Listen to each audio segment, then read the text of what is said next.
So, good morning in Europe, but mainly good afternoon in Singapore and in Melbourne. So, yes, for me it's early. I mean, generally in Europe it is early, but actually this is already the end of the afternoon for the second match. So this is actually for both teams, the second match, because National University of Singapore got the match against Shaw University, the Japanese team, and University of Melbourne got the match against Makerere University, the team from Uganda. So both teams actually won their first match. So now we are in the day 2. It means that simply it's already a match to know who will be finished first for the group phase.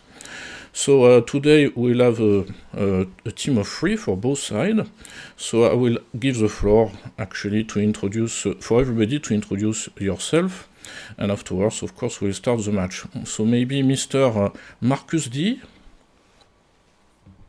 Could you introduce yourself? Good afternoon, everyone. My name is Marcus. I'm a year 1 student at the National University of Singapore.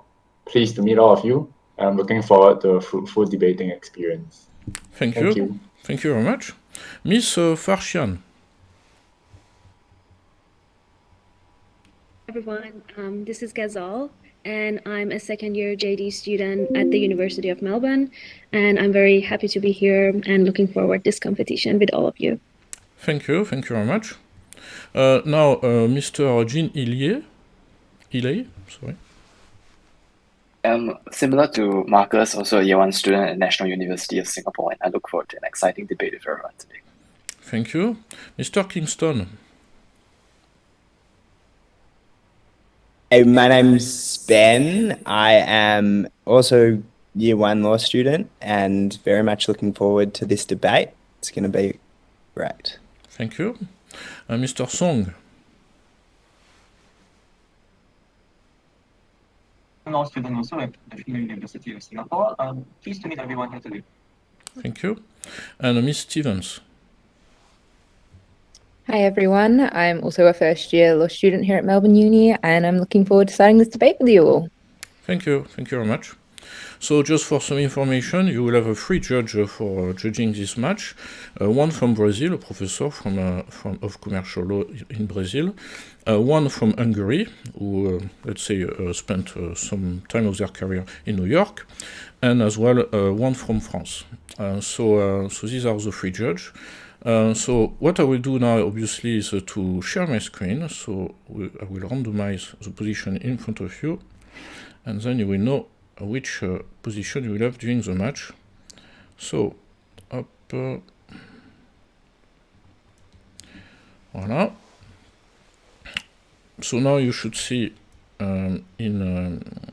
yes, you have 2 chances, so to be in favor or against. So I just click.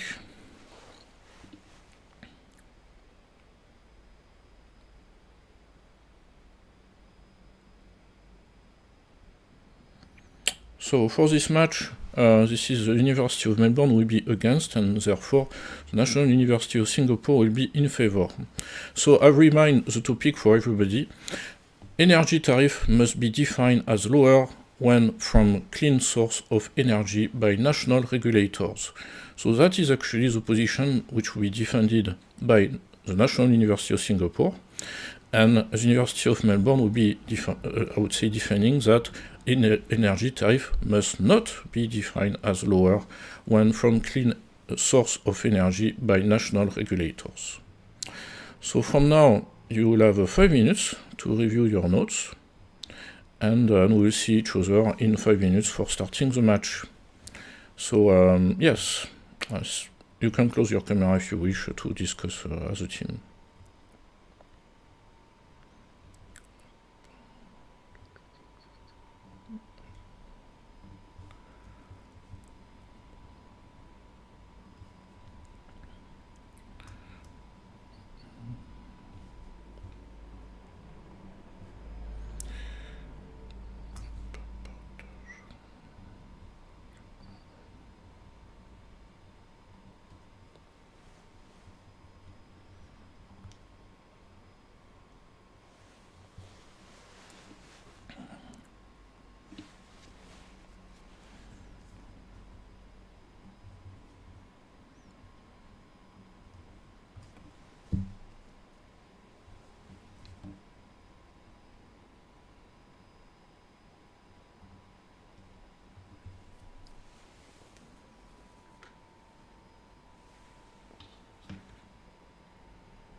30 seconds.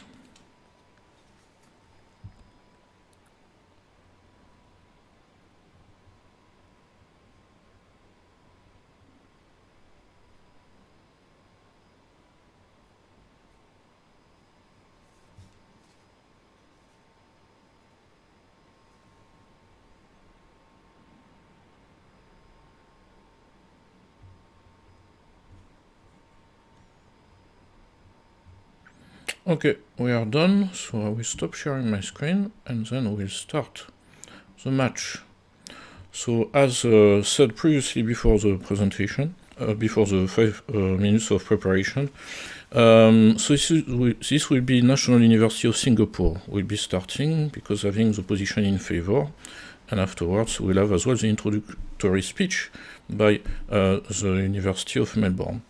So one thing I would like to tell as well is that my colleagues just joined. So welcome, Miss Urbanova. Hello, everyone. Yes. I will be doing the timekeeping support for this match. So when you have 30 seconds left, you will see me show up this. And when your time is up for the speech, then you will see me show up this. Voilà, so now we'll start. So I would like to give the floor for the introductory speech to the National University of Singapore. You have 4 minutes.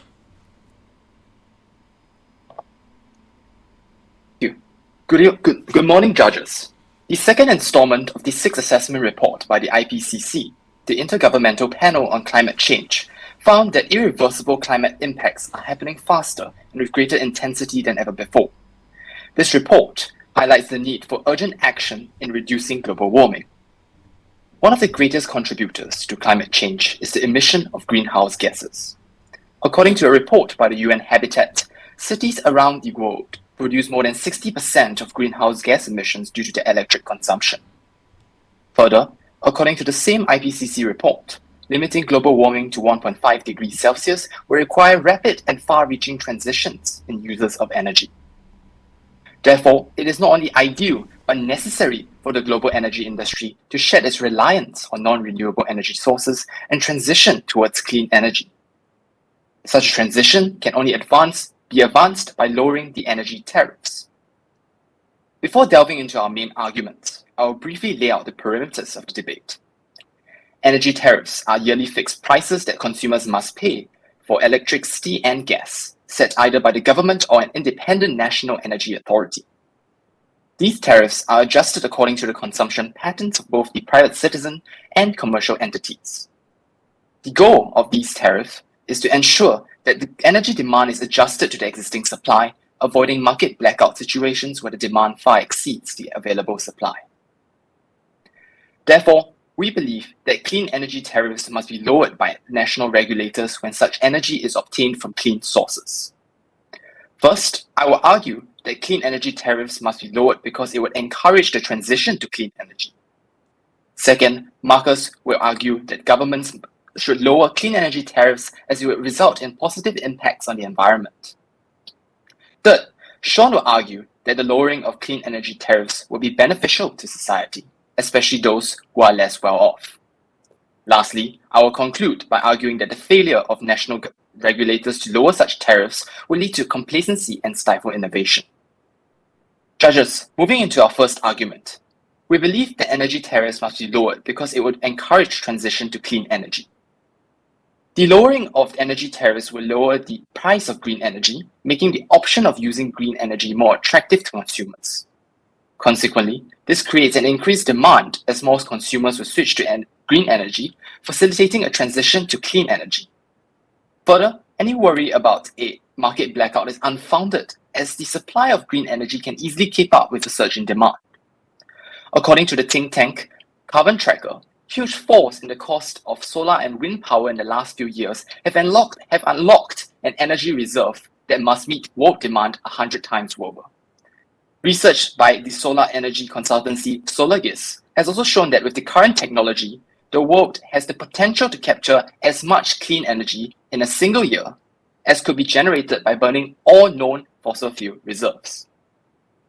Therefore, energy tariffs should be lowered to facilitate the transition to green energy And any worries of a market blackout, as in the situation where the demand far exceeds the supply, is gravely unfounded, as the supply of green energy can easily keep up with this demand. I would like to conclude my argument. Okay, thank you very much. So now I would like to give the floor to the University of Melbourne for your opening speech as well. You have 4 minutes. Thank you. So, dear judges and colleagues, I now would like to grab your attention towards our argument, which is national regulators must not set lower energy tariffs for clean sources of energy by having you ponder over the following question. Don't we all want to reduce our own energy bills while reducing the stress on the grid and demand for fossil fuels powers, hence working towards a more sustainable future for our next generation? What would be the most efficient way towards these goals? Were the current policies and regulations efficient so far, or do we need to try other approaches? Although fighting climate change is a necessity, instead of lowering or reducing or cutting energy tariffs on clean resources, government must punish big businesses and energy providers for investing in non-renewables, as this is the most efficient and sustainable way to encourage renewable energy use. The US, China, the European Union's 28 member states, and 11 others among 160 member countries of the World Trade Organization have launched negotiations to eliminate global tariffs on green goods. However, this might not be the most sustainable approach, and it might have significant repercussions.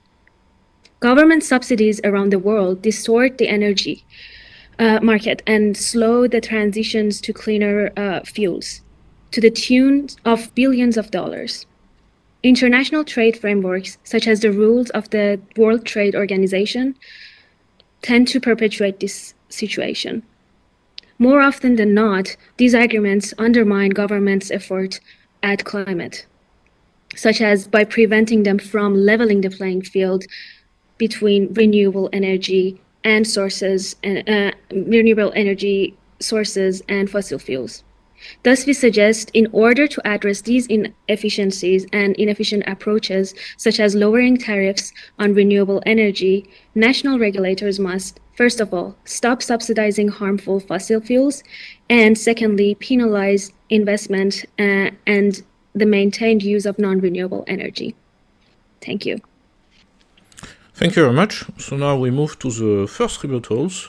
So I would like to give the floor to National University of Singapore for your first rebuttal. You have 2 minutes. We will now move to our second argument in this debate. The opposition has stated that current policies are not sufficient, but we reinforce that the best way forward is still that energy tariffs must be lowered due to greater overriding policy considerations on the environment and climate change. And we see this become particularly significant when we consider rural communities and habitats, where negative externalities in the form of pollution and land degradation lead to insidious effects on their daily lives.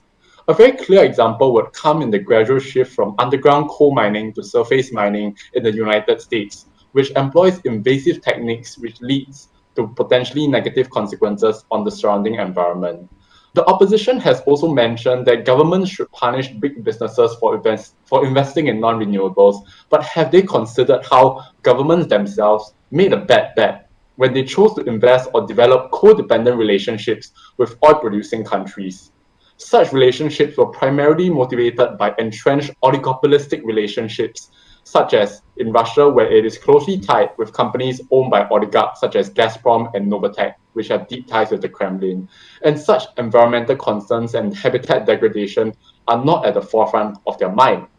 However, the greater overriding concern in this case would be that such disregard for their environment will lead to irreversible effects, which also tie in with global warming, a problem with consequences that needs no introduction in this debate. And this necessarily necessitates a more than gradual shift towards clean energy. And the slow and incremental approach recommended by the opposition in this case is insufficient. With that in mind, by lowering energy tariffs, this would override the entrenched relationships which I had mentioned, and also bolster the positive environmental impacts, which are arguably more important to this debate. With that, I conclude my submission. Thank you very much. So now I give the floor back to the University of Melbourne for your first rebuttal as well. You have 2 minutes. The opposition has argued that lowering energy tariffs for renewables is the best path to addressing the climate crisis. We respectfully disagree. We believe it is only through penalising the use of non-renewable energy sources, fossil fuel corporations, which disproportionately contribute to carbon emissions, will be more economically incentivised to quicken their transition to renewable energy than by simply lowering energy tariffs on renewables. Currently, fossil fuels continue to be subsidised at an alarming rate, with governments around the world pouring $500 billion into artificially lowering the price of fossil fuels, more than triple what renewables receive, according to Nature Journal.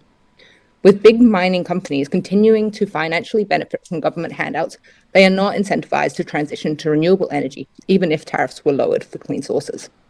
We believe punitive methods such as carbon pricing, where national regulators put a price on carbon pollution as a means of bringing down emissions, will be more effective in driving investment to cleaner options. Carbon pricing has been recommended by both the World Bank and the International Monetary Fund as the most effective means of reducing emissions. A price on carbon helps shift the burden for the damage back to those who are responsible for it and who can reduce it. In 2010, the Australian Labor Party introduced carbon pricing initiatives.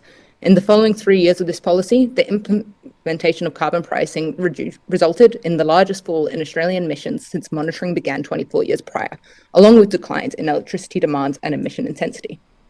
Corporations disproportionately contribute to the climate crisis through their emissions.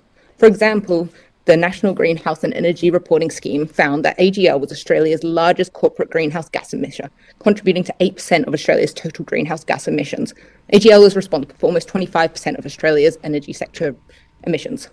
The opposition say that the approach we advocate for is too slow. However, we believe that our approach is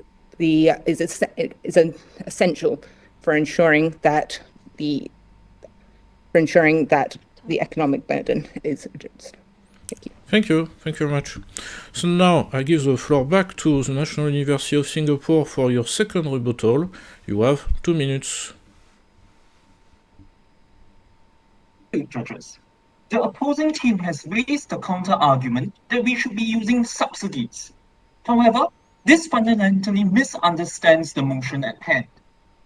The proposition is not arguing that we should not be using subsidies or be using other methods to encourage the consumption of clean energy.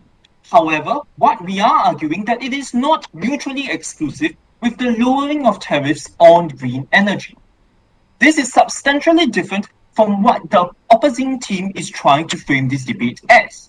It is arguing that this team refuses to acknowledge that subsidies is a sufficient method of lowering consumption, which is not the case we are putting forth.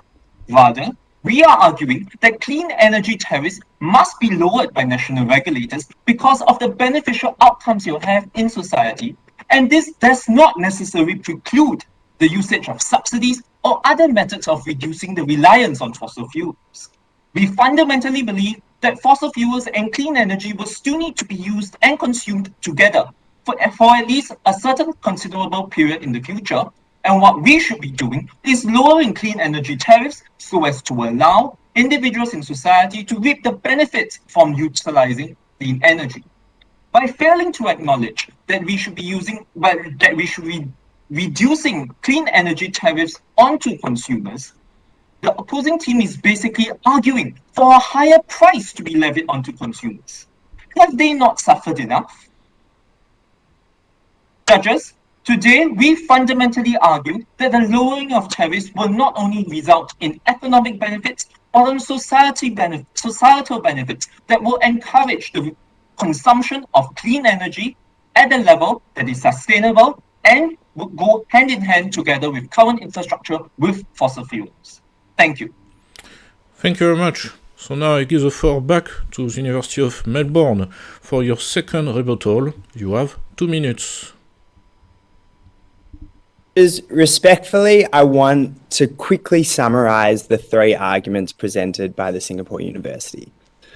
We agree. We think climate change needs to be tackled and the energy sector is the most important sector to tackle. However, the short-sightedness, respectfully, of the opposing team in focusing specifically on energy tariffs is completely misguided and missing the point. Marcus, you spoke about our slow and incremental approach, and I would like to say to you that really the approach of lowering energy tariffs with an economic perspective is the slow and incremental approach. By the time those prices get passed on to consumers, it is already too late. In Australia, for example, we are already lowering tariffs on energy consumption, on renewable energy consumption, and what that is doing is nothing. And we need immediate solutions, and that must come in the form of punishing big business. Big business will only respond to detriment upon themselves, even if renewables are lower in price. It will take too long for them to transition over, and by the time they do, it will be far too late.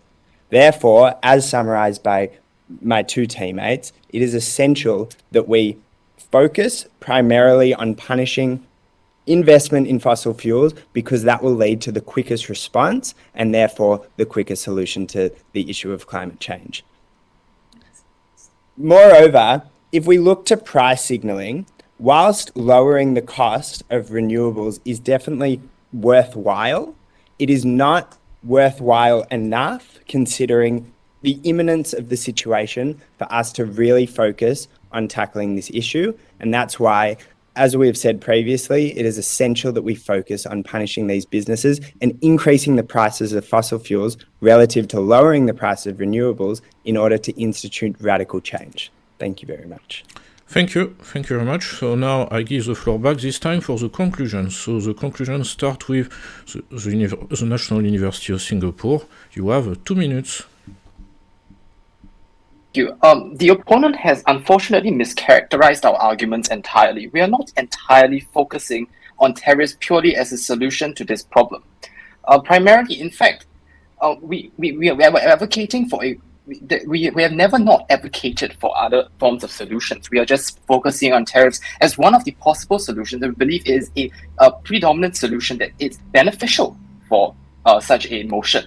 And beyond that, I would like to take this point back to the opposing team's point on subsidies, in fact, wherein they mentioned that subsidies could be an alternative solution in effecting a transition to clean energy. However, I would like to point out the fact that subsidies do not primarily work because it is a solution that primarily focuses on research and development by such commercial companies that manufacture green energy.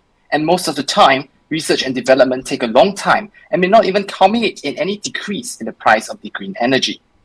Therefore, the more direct step of lowering the tariffs for clean energy is necessary because the impact of lower tariffs on the energy market will be immediate and direct, contrary to that of subsidies. In light of the 4 arguments that we have made, we believe that energy tariffs must be lowered by national regulators when such energy is obtained from clean sources. Thank you, Judge. Thank you very much. So now I give the floor back for the conclusion by the University of Melbourne. You have 2 minutes. We have illustrated national regulators should not set lower energy tariffs for clean sources of energy. Instead, we have argued the most efficient and sustainable approach. We have argued, unlike what the opposing team has mischaracterized, that governments must stop subsidizing harmful fossil fuels. Further, we have argued that governments must turn to more punitive approaches, such as penalizing investments and the maintained use of non-renewable energy.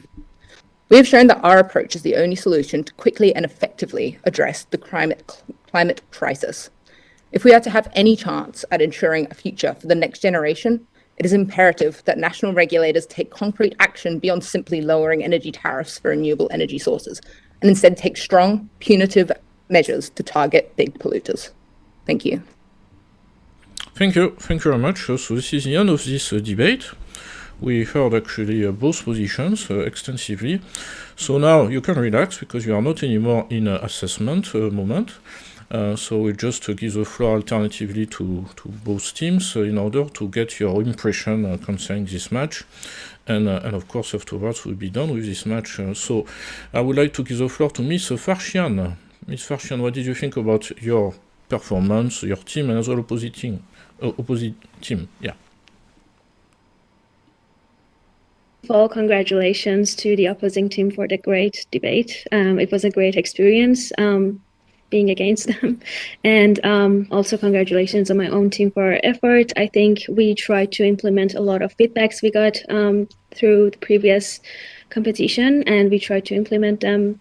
And I think we were successful in our implementation of most of them, at least, if not all. And it was a very interesting topic to work on for most of us, which it was very new and interesting and eye-opening, honestly. Thank you very much. So now, Mr. D, Marcus D, what did you think about your performance and in general your team and the other team? Thank you, Judge. I think that the opponent put forth many varied and comprehensive arguments, and we appreciate the thought and effort that went into them. And we also appreciate the overall experience. So thank you very much. Thank you very much. Mr. Kingston. I think we did a really good job, and I think thank you to the other team. You guys were amazing, really well prepared, charismatic, succinct. You guys were great. So really enjoyed this debate. Thank you. Mr. Elay, Jean Elay. I think everybody did really well, and I felt like there was a good exchange of opinions on both sides, directly engaged with each other. And I think everybody did really well, and I wish you all the best. Thank you. Miss Stevens? Thanks to the other team for such an engaging debate. It was a lot of fun to research both sides of this this topic. Thank you. Thank you. And Mr. Song? I'd just like to reiterate what my other two teammates have said, and I thank the opposing team for a great debate and wish them well for the upcoming matches with the other teams. Thank you. So we do not have any judge in the room, so I will not ask, of course, more opinions. So I would like to thank everybody for this match today. So that was your second match for both of you. In 2 weeks, I think, you will have your third match. So the third match each of you. So it means, yes, Singapore will meet Makerere, the team from Uganda. And Melbourne will have the match against the Japanese team, Offshore University. And after that, we'll know, of course, the ranking for the group, knowing which team will be in 8th of finals and which, as well, match will be. I mean, so if you finish first, you will be against a team who finished second in another group. And if you finish second, you will be against a team who finished first in another group. So this is actually the conclusion of our session. Ms. Urbanova, do you want to add something maybe after this match? Perhaps just congratulate both teams. Well done on the research and execution of your arguments. And it's a pleasure to see your second match already in the competition. Yes, so you will receive your results as usual after the weekend. So this moment the judge, in Brazil they are sleeping, and in Europe they are just waking up, but they will watch the match during the weekend and you will get it after the weekend. Yeah. Thank you again, and I wish you a good weekend. So bye-bye. Thank you. Thank you, bye-bye. Bye. Bye.